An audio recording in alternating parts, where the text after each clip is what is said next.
Hello and welcome to Nerdarchy. For nerds, by nerds, I'm Nerd Steve, and today I'm joined by Ian Sharp, and we are going to be talking about When the Wolf Comes RPG. How are you doing today? I'm doing wonderfully. Thank you very much for having me on. Thanks for coming on. Really appreciate it. Um, so, if you'd be so kind to kind of introduce yourself and tell people a little bit about you, that would be awesome. Okay, so my name's Ian Sharp, and occasionally I use my nom de plume, which is all over the books and the Viking verse stuff, which is Ian Stewart Sharp. I am, for my sins, an author. I've written a few books set in my Viking verse. The Viking verse is an alternate timeline where the Vikings rule the sea and stars, having put Christianity to the sword back in the Middle Ages, and so it tells this alternate timeline, this parallel history. And so the books are set there, and now we have taken to Kickstarter a brand new RPG called When the Wolf Comes that you referenced there, and so that is what we're going to be talking about today. So, how many books deep are you into the Viking verse? I am two novels, and I have props. So this was the first, the All Father.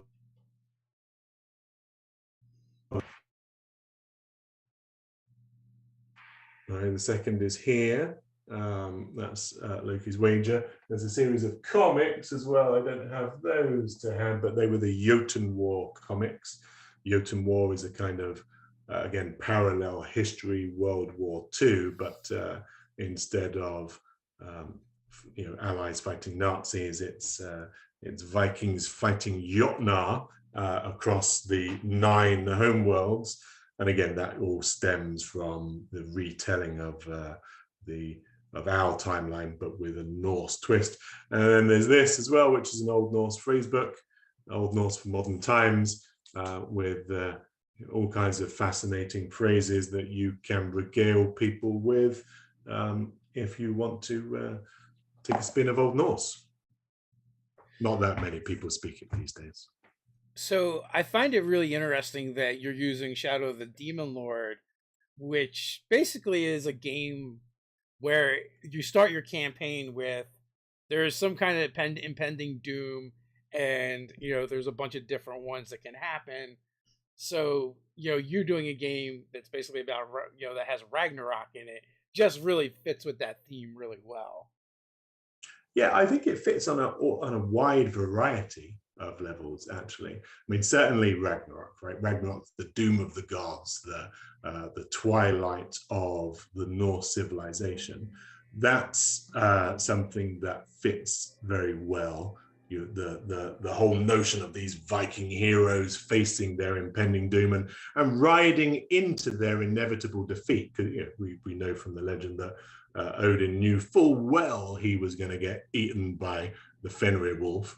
That's why, and that's the title of the RPG, right? It's comes from one of the Norse Edda, where Odin says to his interrogator, he says, he needs to all of these Norse warriors in Valhalla, but they will seem too few when the wolf comes. He knows the wolf's going to come. He's going to mass this army to defend the end of the world, and he still knows he's going to lose. And so that's the title, that's the setting.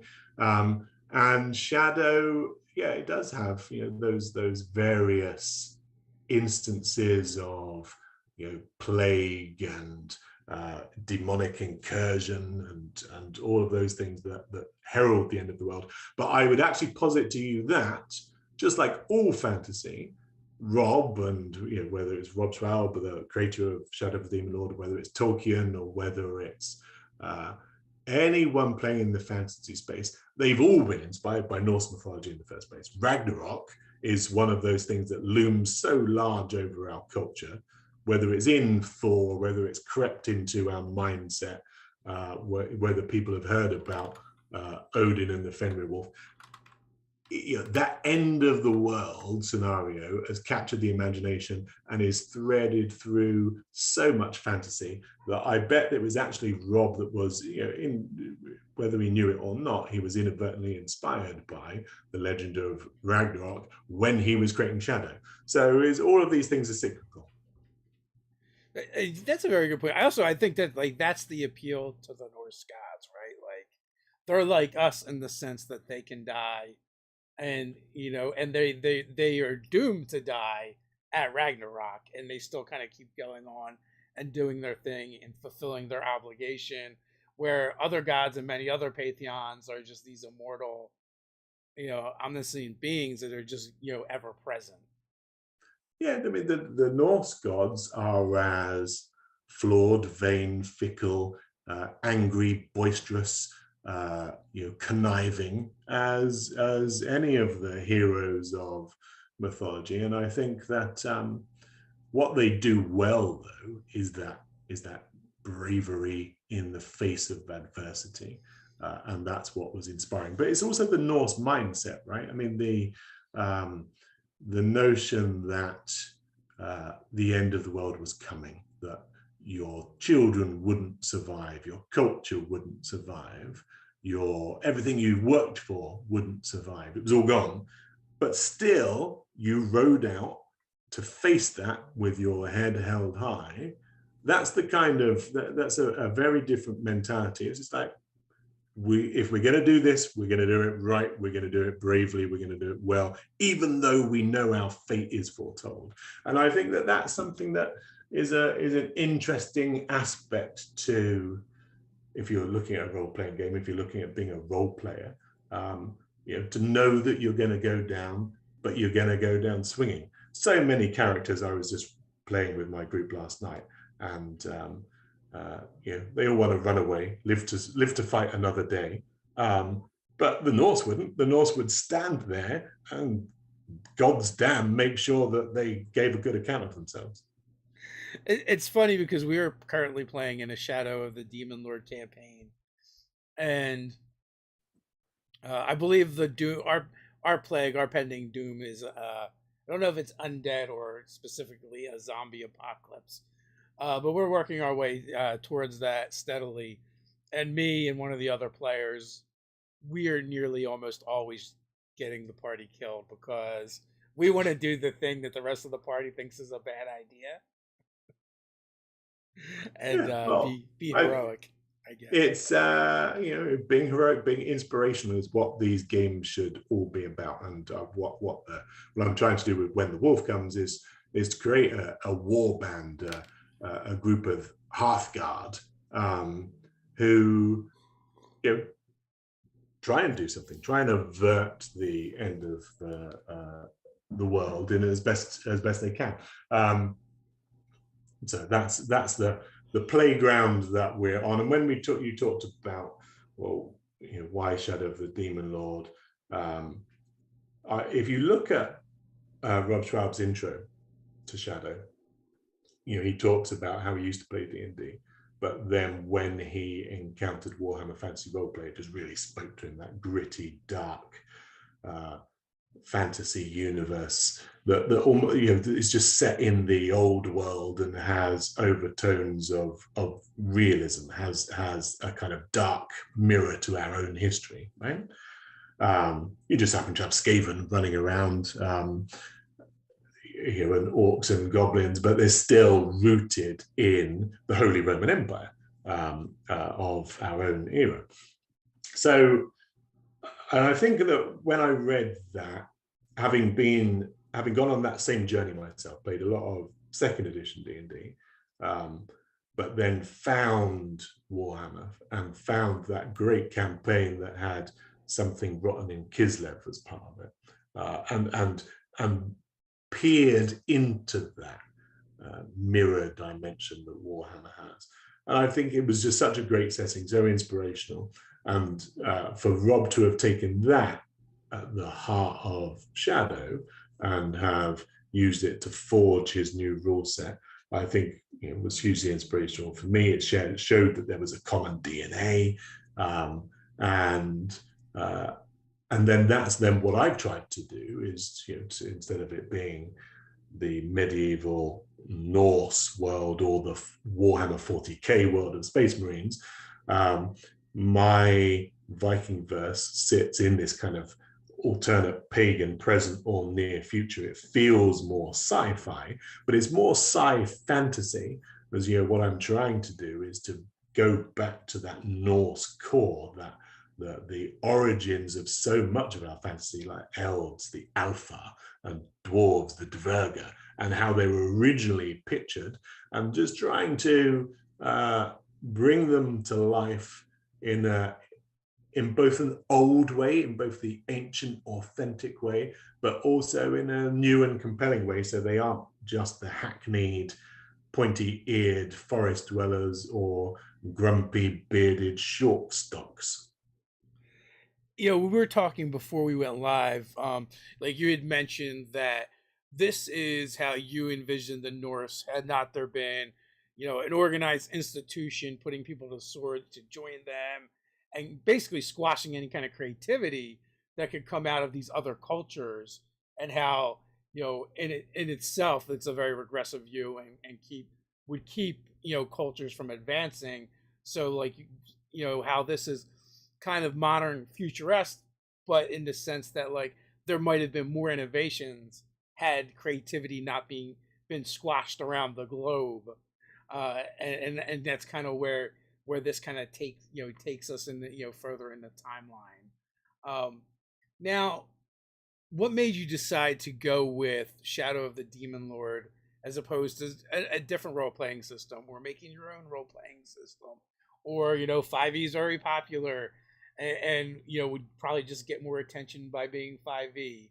Why Shadow of the Demon Lord? Yeah, that's a great question. So let me try and pick that apart in a few different ways. First of all, I play a lot of 5e, and I run 2 gaming groups for my kids and their friends. So there's a group of 12 and 13-year-olds and a group of 15-year-olds, and we play 5e. And I think that 5e is a great on-ramp. It's a great gateway. It's something that if you're a young kid and you've read Magnus Chase, and you've read Percy Jackson, and all of those kind of books that are part of the tween go-to for reading over the summer holidays, it's a sensible thing to just plug in and have pointy-eared elves and cute halflings and stuff like that. Right? That's fine. The rule set is easy. The books are well known. You can pop into any hobby store and see it, all over the place. So D&D I play, but it feels middle of the road. It feels like a Phil Collins album playing D&D. Right? It just like there's so much more you can do. And again, like I said, I'm playing fantasy roleplay, Warhammer Fantasy Roleplay, and liking that system. Even playing games like Paranoia and trying those out, and much more fun and frenetic, just opens your eyes to the fact there's so much possibility within this hobby that we love, within this kind of interactive, immersive hobby.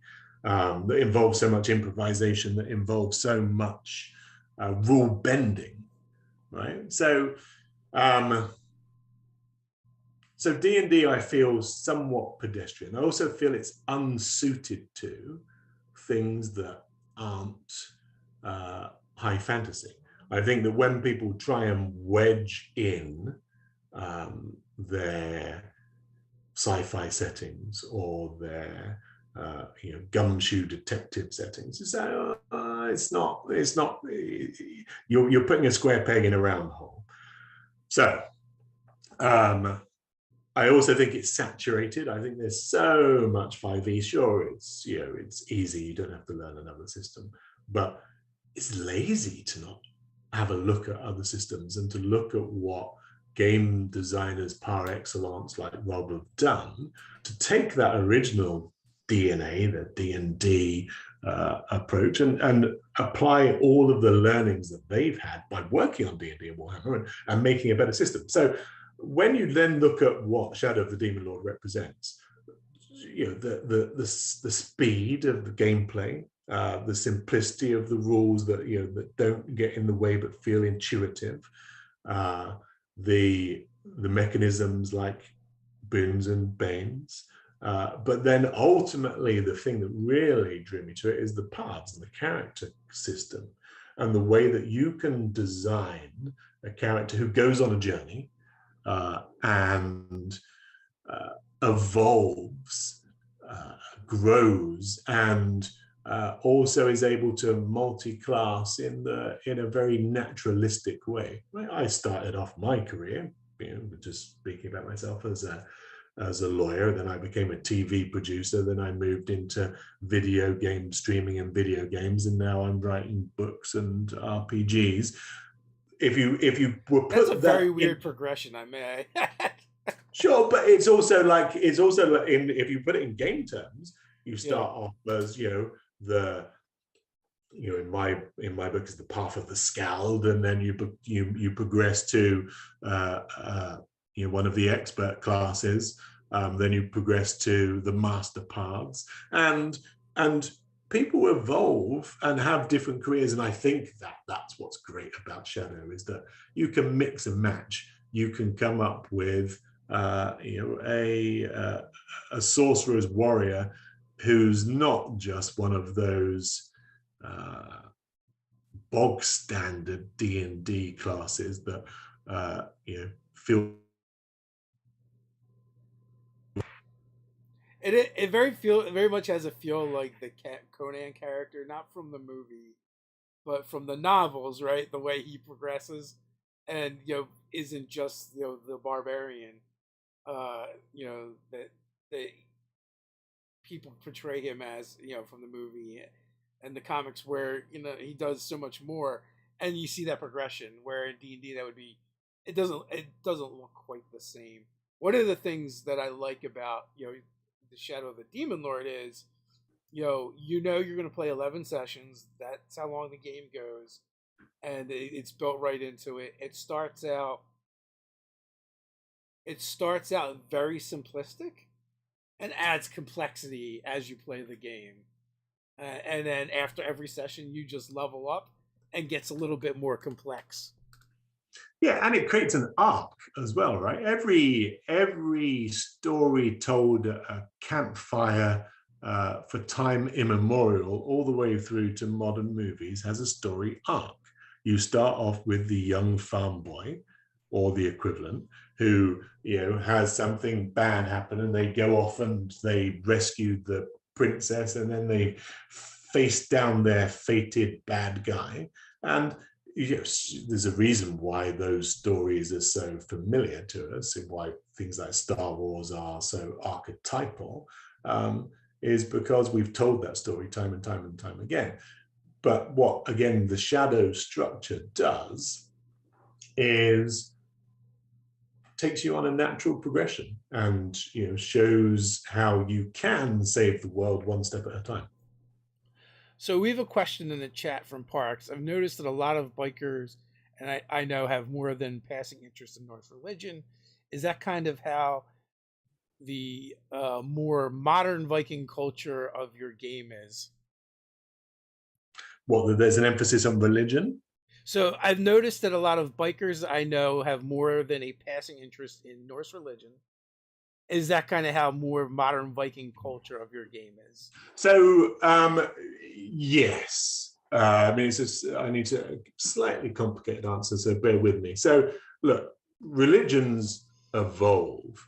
Thousands of years ago, some Zoroastrians worshipped a fire temple and created the first monotheistic religion that was spread across the world by the Persian Empire, and probably influenced, with its dualism of good and evil and light and darkness, probably influenced Christianity and some of the other religions that came out of the Middle East. Now, fast forward to the present day, Zoroastrianism is barely a thing, kept, the flame kept alive in a few flickering temples in obscure parts of the world, whereas it once was the preeminent religion. And things like Christianity have taken over in its stead. Christianity spread across the world with conquistadors and with medieval armies, and was enforced upon a lot of people at the point of a sword or of a gun. So in my universe, the worship of the Norse gods has grown along a similar path. It's waxed and it's waned. There are, it's obviously a creation of my imagination, but in the same way as that there in Christianity there was a Reformation and there were great schisms between the East and the West, then I have a schism between the Aesir and the Vanir, the great Aesir-Vanir schism, and so the religion evolves over time there. In my universe, when the Norse conquer the equivalent of India, as they do in a similar timeline to when the British and the Raj happened, then they encounter a Hindu religion, a Vanic religion or a Hindu religion that's very similar to the Vanic religion of fertility gods. And so what happens in a lot of religions in the real world is that you get this synchronicity and religions start to merge. And so, this is a long way of saying that, yes, you can be in the game a full trui of the Aesir. You can worship Odin. You can be dedicated to him. That's not really how the Norse originally worshipped. They had their whole pantheon, and even the notion of them as gods to worship. They were more like people that you called in a favor from if things were going badly. You didn't devote your life to them. They were things that were there that, well, geez, life's going badly today. I may as well see if they can help me out. Anyway, organized religion wasn't something that the Norse were into. As history has shown us, religions naturally tend to organize. I have created organized religions based upon paganism that are not meant to be like a Sartre or anything that exists today amongst paganism, but are a kind of, again, hold a dark mirror up to it. What would an organized pagan religion be like? Would it be as nefarious and self-serving as some of the churches are today? Probably, because when mankind gets its hand on ways to co-opt people's belief systems, bad things tend to happen. Oh, please tell me there's mega churches to Odin. Yeah, no, there are. And my character class, the Godsman, the Gothy, is because it's debatable whether these gods actually exist in the Viking verse. I mean, I don't want to give away any spoilers as to the books, but if an actual god turned up, I think it would pretty much change your outlook on religion. So considering that the era, again, in this modern Viking era, they've gone looking for the gods across the 9 home worlds, they haven't necessarily found anything apart from potential footprints of the gods. Yeah. So the godsmen are effectively televangelists. They don't have proof, but they do want to marshal the forces of the Norse modern empire in the name of the gods to do the things that need to be done and to line their pockets with silver. Well, I will say though, if you're using the 9 realms in in the game, that is a way more proof than we have in the real world. even without the presence of the gods. Yeah, and yes, you're quite right. So I should explain that a little bit. In my timeline, the wise, the great and the good, the professors, the equivalent of Albert Einstein. And again, a lot of the time I Norsify things. So for example, Albert Einstein, if you Norsified his name, it becomes Albrecht Einsteinen. Charles Darwin becomes Carl Darwin. There's such a similarity between the English language and the Norse language. It's easy to Okay. transplant things, so to speak, right? So you've got great wise people like that. Instead of Niels Bohr, the great physicist, you've got Nithi Bohr. All similar names. Now, these wise, over time, they established that in the same way as the Owl universe, they uncover the laws of physics from Newton and then quantum physics in the current era. But they discover that Yggdrasil is real, is a sentience. This arboreal consciousness has actually spread her seed over physical exoplanets, and in doing so, because this kind of tree alien hive mind then spans the world, she creates this kind of consciousness, and all of the 9 planets that over the eons she has seeded are then linked over interstellar distances. And one of the ways that you travel in the Viking verses is if you know the correct key songs.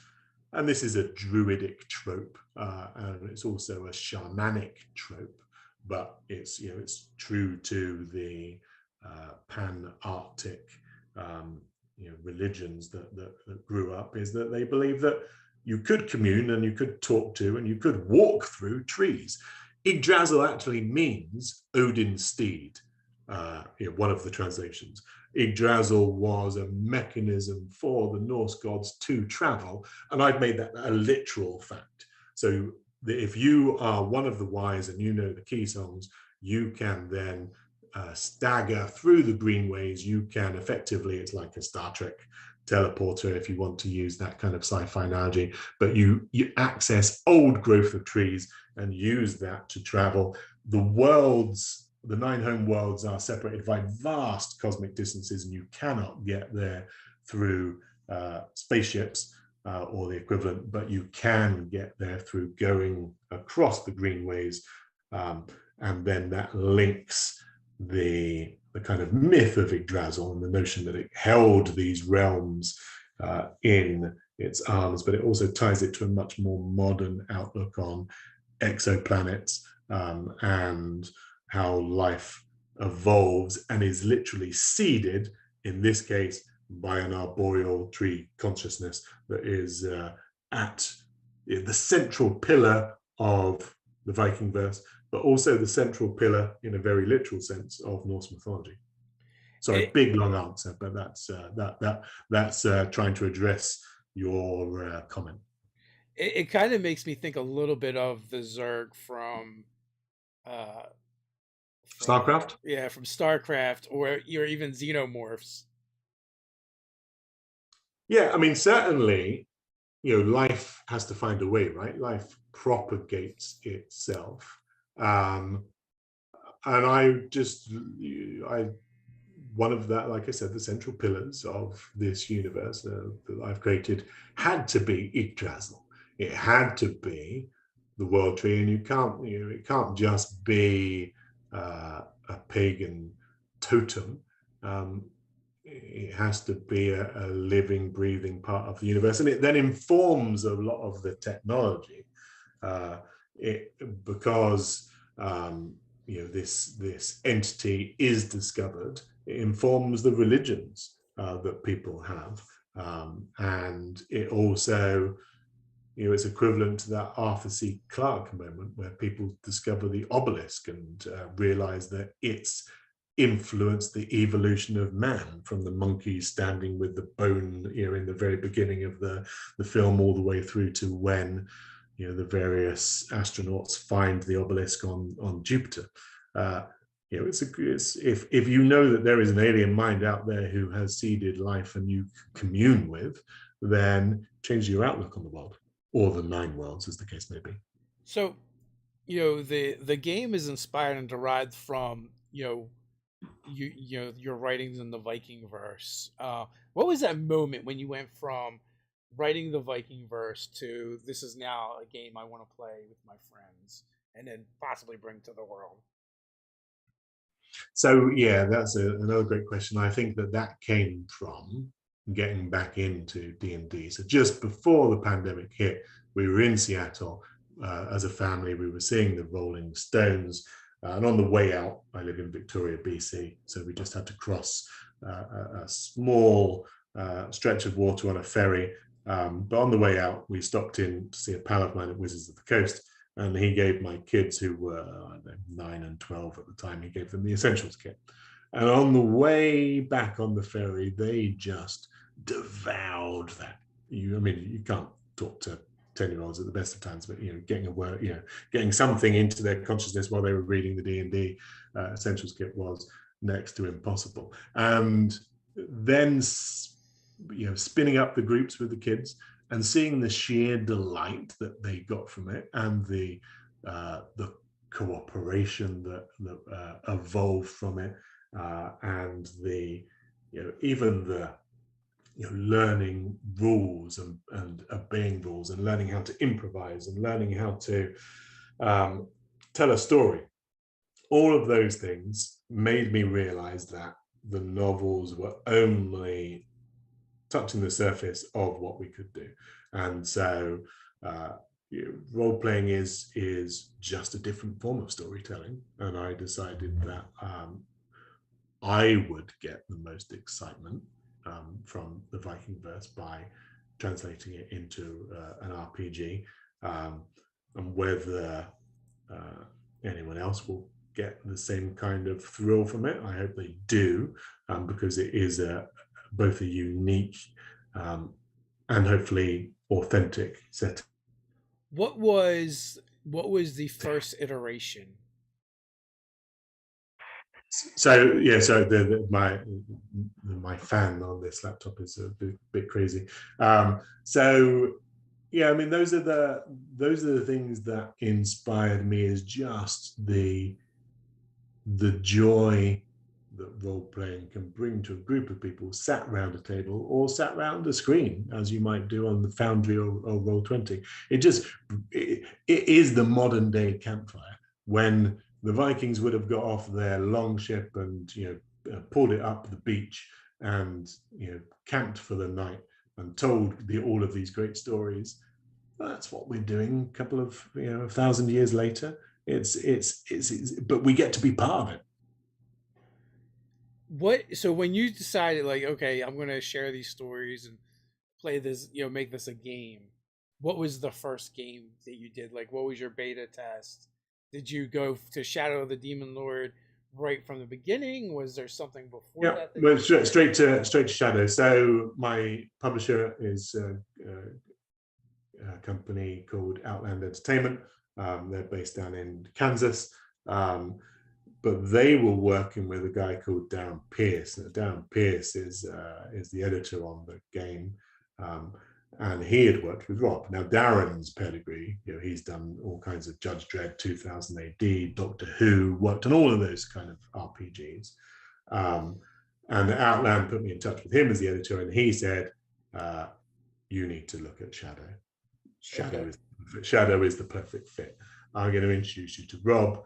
And clearly, it's like rock family trees, right? You can see, just in the same way as that, the Beatles inspired, modern day bands. You can see that people like Darren and Rob, who've been in the industry, have all cross-fertilized, have all, shared best practices.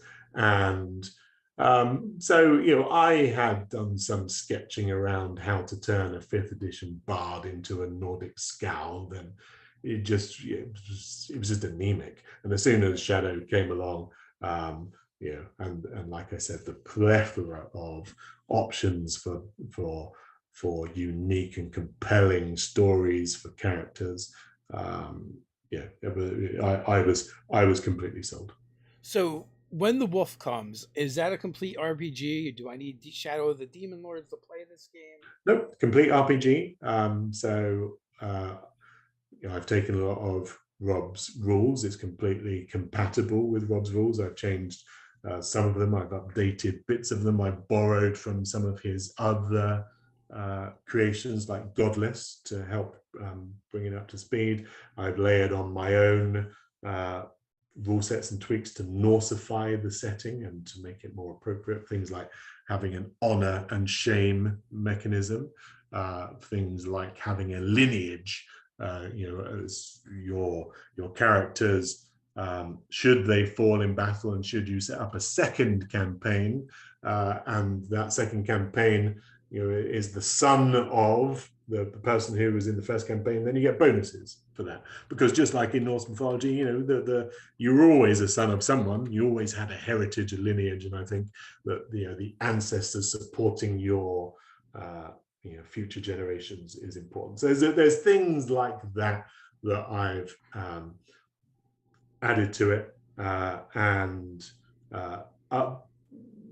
the core rule book that you get with the Kickstarter, completely standalone. But a lot of people that who played Shadow say, but I'd want to be able to use it with Shadow, and in that sense, it's perfectly compatible. It's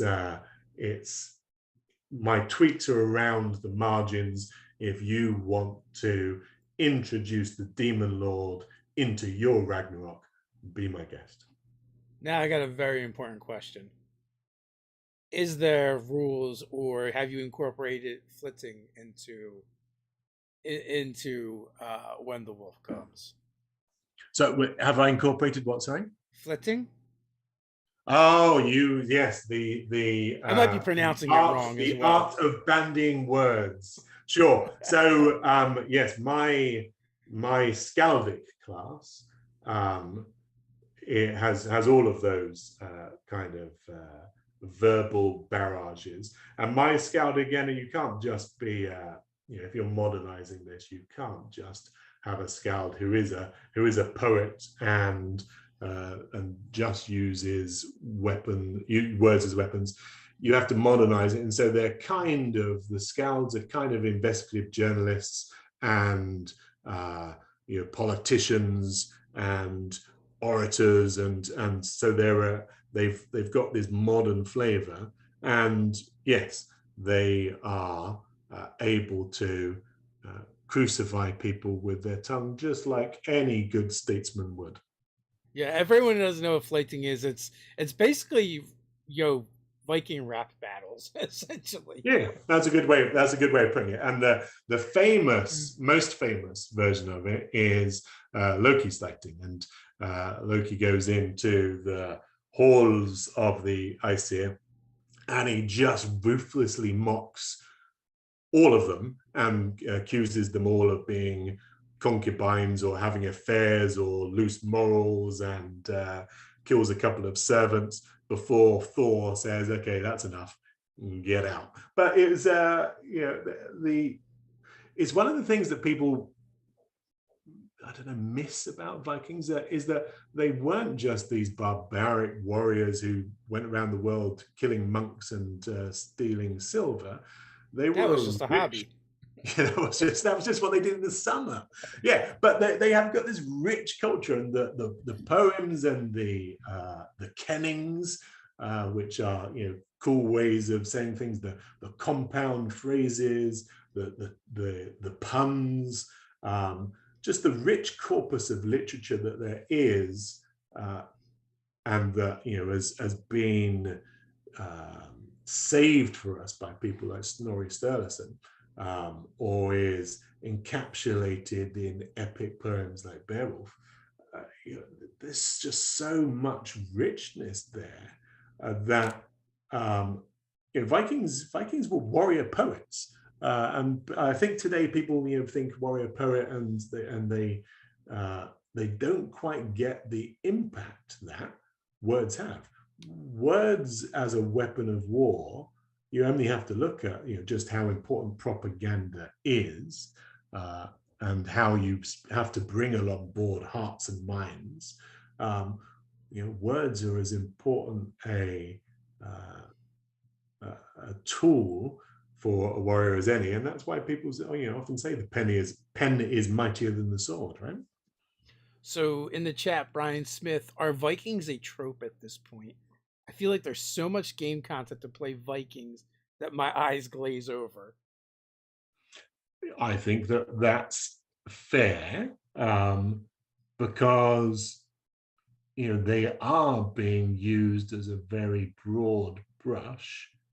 So here's why I'll defend my version of Vikings, is because I've tried to make, appreciably it's a sci-fi setting, but the books have a deep immersion in history and lore and myth and the poems that we talked about. And from them, I've tried to reconstruct something as authentic as possible. So sure, if you're watching the Vikings TV series on Netflix and you're talking about, dying and going to Valhalla, yeah, they're a trope. They're kind of ubiquitous.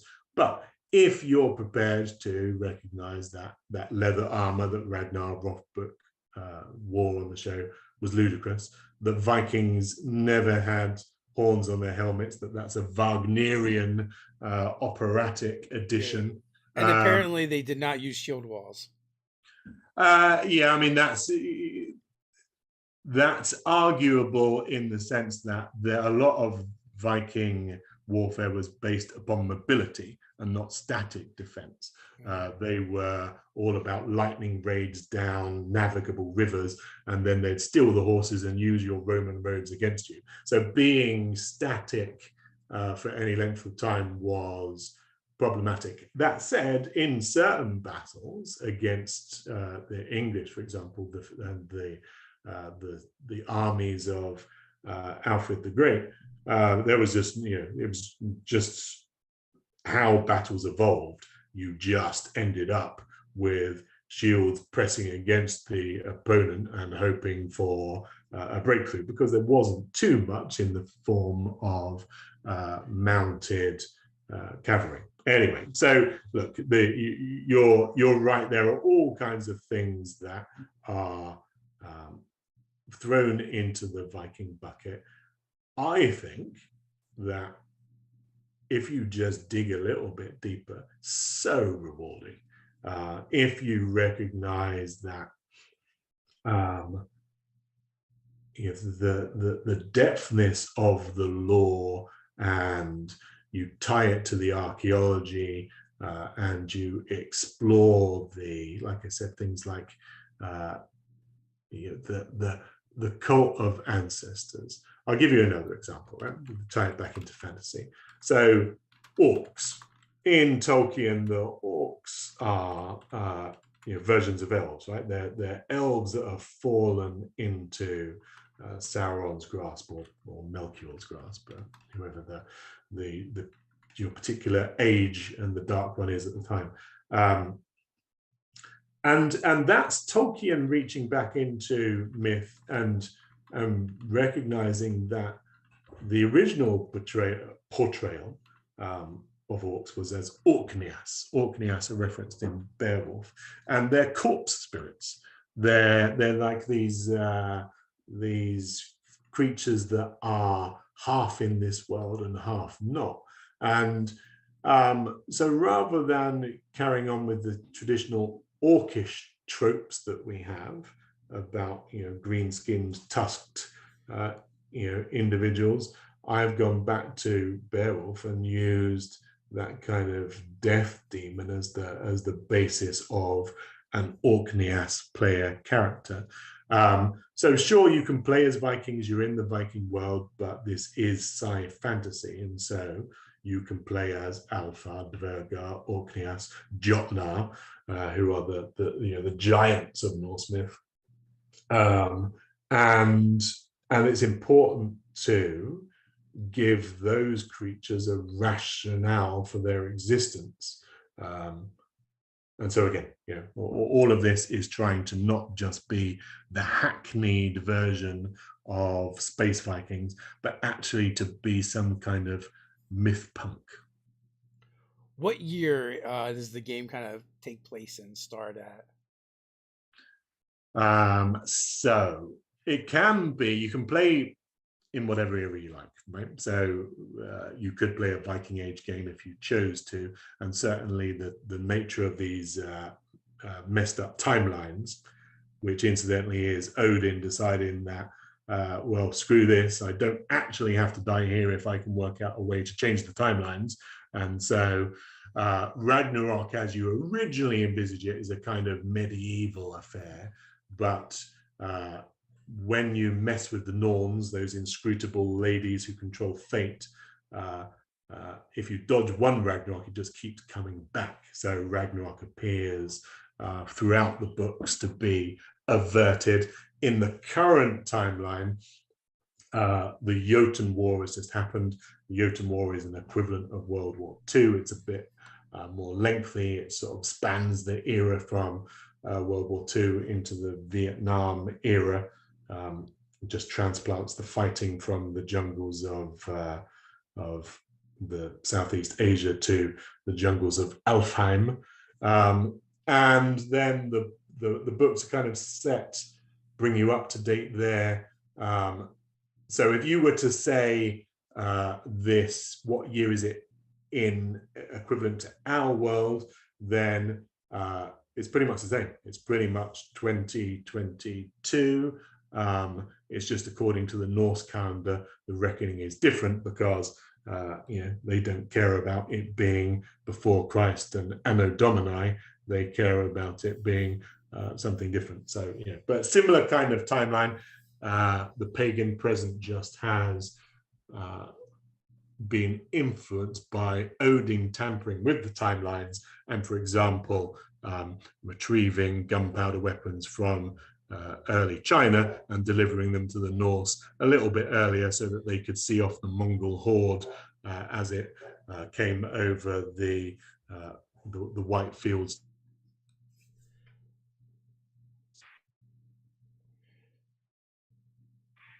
So if in what so the game has basically space faring Vikings, and what era did they discover space travel compared to like when we discovered it? Okay, so again, go back to the Yggdrasil thing. So conventional space travel is no use in covering the vast interstellar distances between these exoplanets because they're light years away. The main form of travel is between worlds is these greenways, like I said. So the greenways enable individuals to travel between realms. They don't allow for mass troop movements. We know the phrase, necessity is the mother of all invention, and an awful lot of technologies are sped up, brought to the fore by necessity, and war does that. So the Jotun War kind of required large troop deployments across the 9 worlds, and so the wise, the great and the good of the empire engineered from Yggdrasilian stock these kind of bioships. They're the equivalent of the Drakkar of old, the long ships that would sail across the seas and venture off across the globe. And the Drakkar of this era are enabled to travel the similar kind of way to the greenways and to flip between worlds. So the in-game conceit there is it's not warp drive or faster than light drive or any of those kind of fantasy tropes. It's thought and memory drive. It's based upon Hugin and Munin from Norse legend, the ravens who would fly from Odin's shoulders and bring the news of the world. Oh, there you go. Perfect. Yeah. You brought props. That's amazing. Props. so those, Hugin and Munin, that's thought and memory drive. In the Viking verse, you've got this notion of entangled histories, like I was talking about. You can use thought and memory drive to skip between the here and now and the been and gone, and that is the in-world mythological version of hyperdrive. But you can't use it to go anywhere you like. You can basically use it to go from point A to point B. If someone's been there before, you have to have both thought and memory, right? If you haven't been somewhere, you don't have memory of it, so you can't get there. So they're coining some phrases in the chat: Cyber Norse and Nornpunk.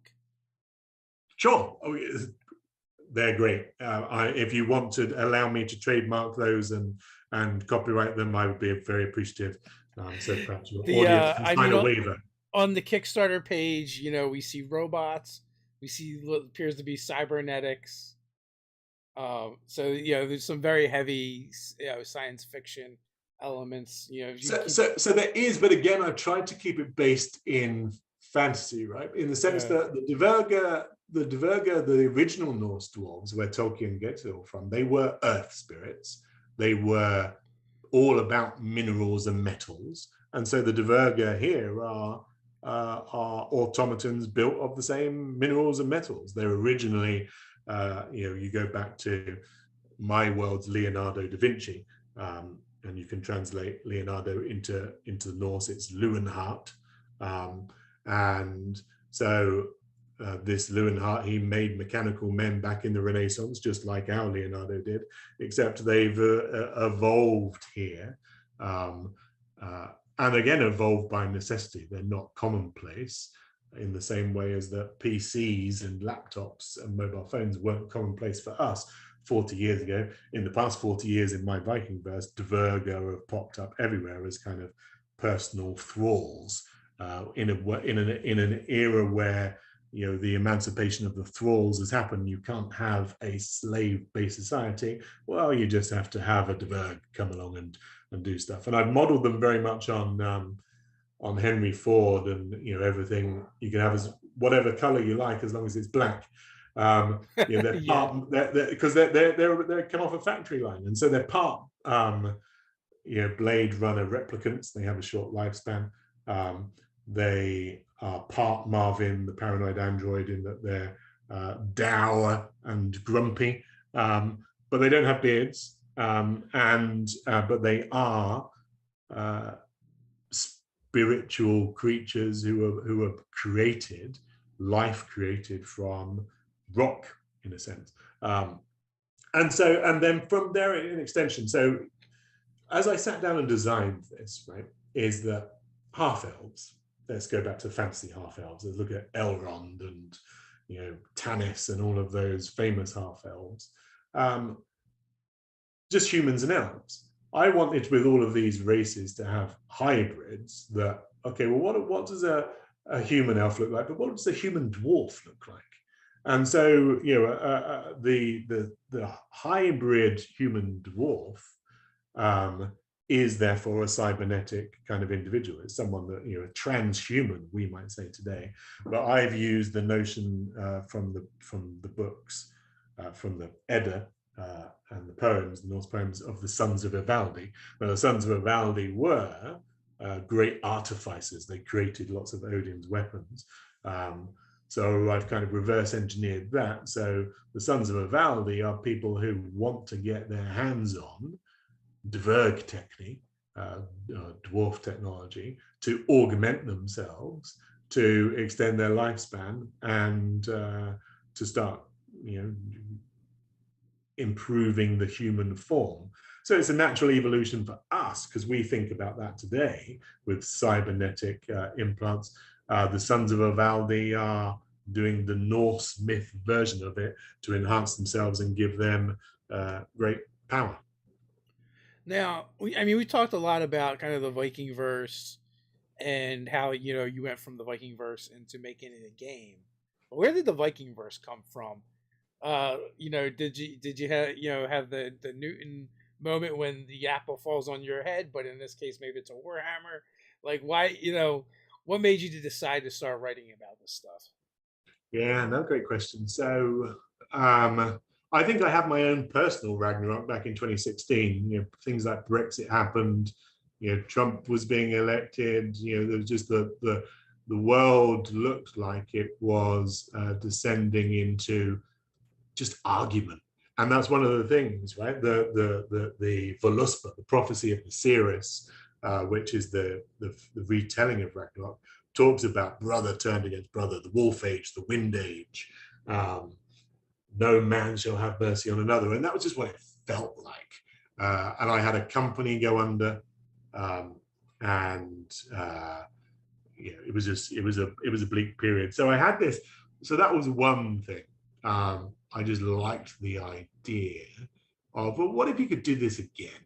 What if this current world wasn't quite so crappy? And so that's where it was born from. This what if, this do over. And then perhaps I've played too many games of Civilization 6 or Europa Universalis, or and where I got to have a redo. It's like, oh well, I failed there, so I'm going to restart. Just what if you could restart? And so I liked this notion of Odin, and that's where the name of the first book comes from. It's called the Allfather Paradox, right? And you've heard of the Grandfather Paradox, I presume.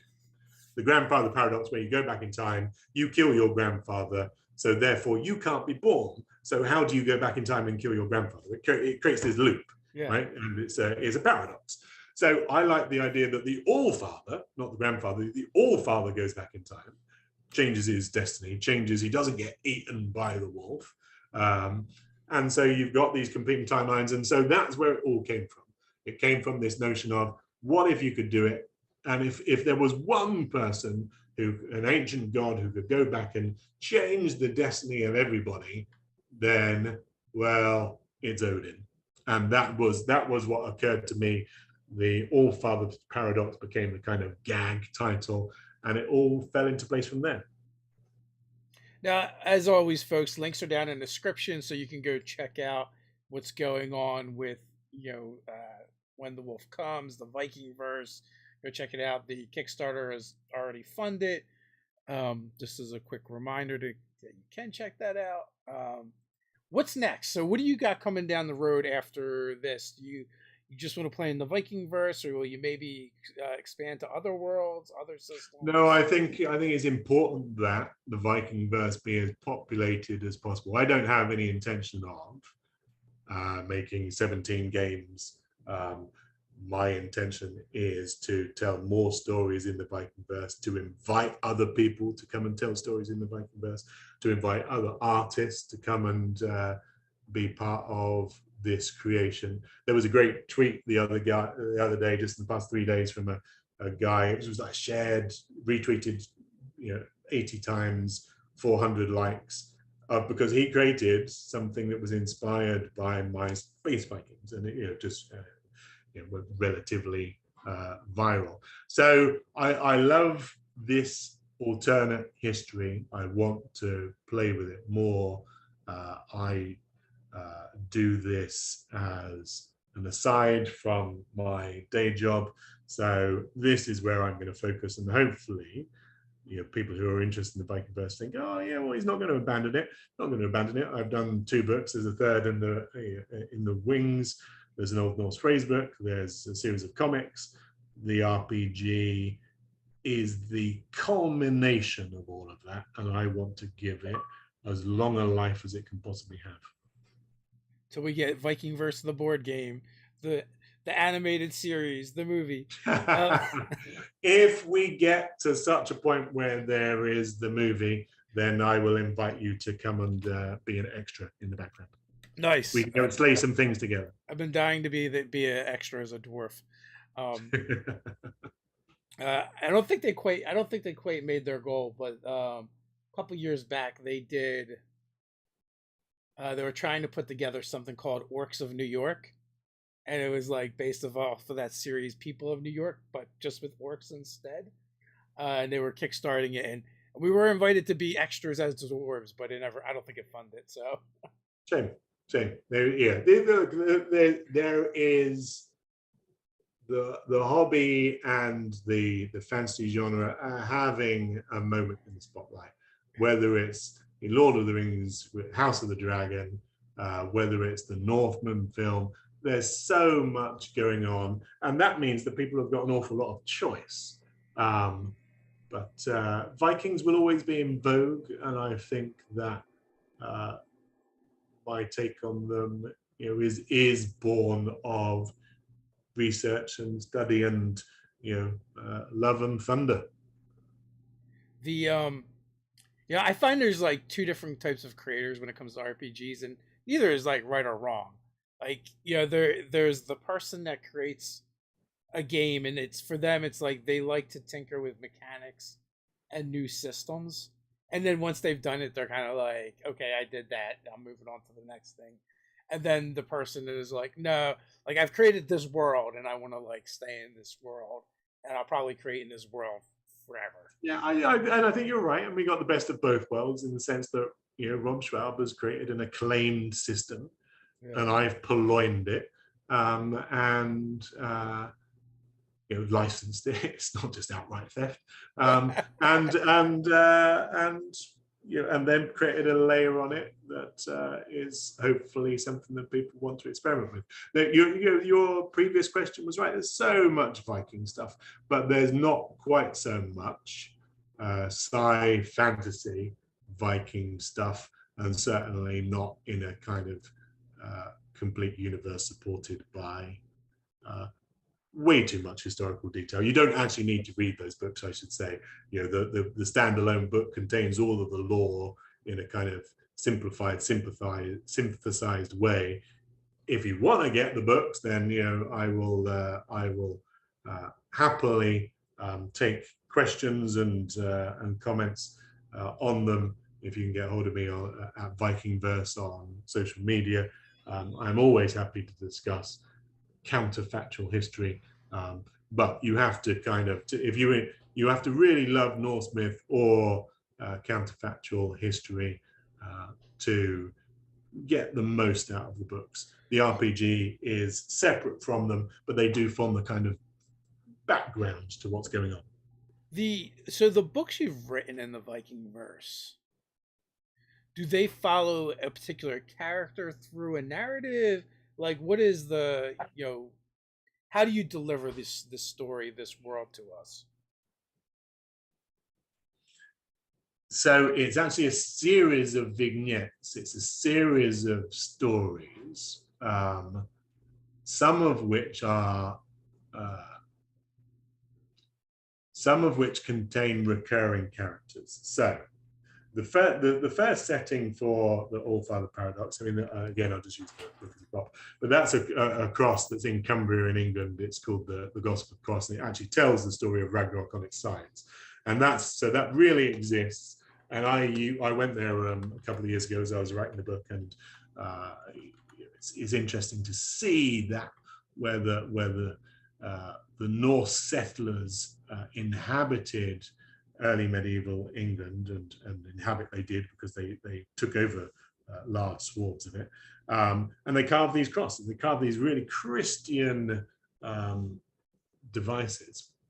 Anyway, the reason I say that is because one of the characters there is a church warden, a modern day church warden. He's the guy who looks after the cross, and he looks after it as the National Trust property, and he shows visitors around, and then suddenly this old dude turns up, who transpires is actually Odin. But it's Church Warden Michaels is your lens on this world, because as the world around him changes, he's the guy who can interpret it for you and say, okay, well, I know a bit about Vikings, but I didn't know that. And so he acts as a narrator of sorts. But then the individual vignettes are retellings of periods in history, whether it's 800 AD and Ireland and the sea tide of the sea flood of Vikings that appeared there, whether it's like I mentioned, the Vikings versus the Mongols, which is a retelling that I was keen to do to pit horse archer versus shield wall, so to speak. Whether it's the colonization of North America, traditionally, put down to Christopher Columbus, but Leif Erikson was there 500 years before. And if he had been properly resourced, and he wasn't just a guy who accidentally found it on the way from Iceland, which was itself in the middle of nowhere, if he was part of a flotilla that came from a fully fledged North Sea empire with colonization in mind, then Vinland might have been, instead of being the United States of America, would have been a Norse entity. And because uh, the the First Nations, as we call them in Canada, the indigenous population, because they share so much culture with the pagan Norsemen, raven gods, trickster gods, worship of trees, all of that kind of thing. I think there would have been much more, uh, again, this kind of syncretism with those native cultures, and there would have been more blended religion as opposed to just kicking them off their land and giving them blankets made with smallpox. And as a Brit, I take accountability. Well, my ancestors' accountability for a lot of that rape and pillage around the world. The British Empire did all kinds of appalling things. Perhaps the Norse would have done equally appalling things, but We'll there's never know. something to. We'll never know. In my universe, they do less appalling things or more appalling things to different people. On that note, that's the perfect note for us to wrap things up. Links in the description. As always, folks, final thoughts before we head on out. Are you throwing that out to the audience, or to you? To me, final thoughts on what before we wrap up. Well, listen, it's been a great pleasure to come on board, and thank you for allowing me to wax Norsical. As I've said, I'm at Vikingverse on social media. The Kickstarter is well funded, 300% funded, but I am trying to take it to virtual tabletops like Roll20. That's a stretch goal. Anyone who can help us get to that stretch goal will have my undying affection, and I'll have a word with Odin and see if we can get you a place in Valhall or the other side of the divide in Folkvanger. Awesome. Thank you for coming on. Really appreciate it. And until next time, everyone, stay nerdy.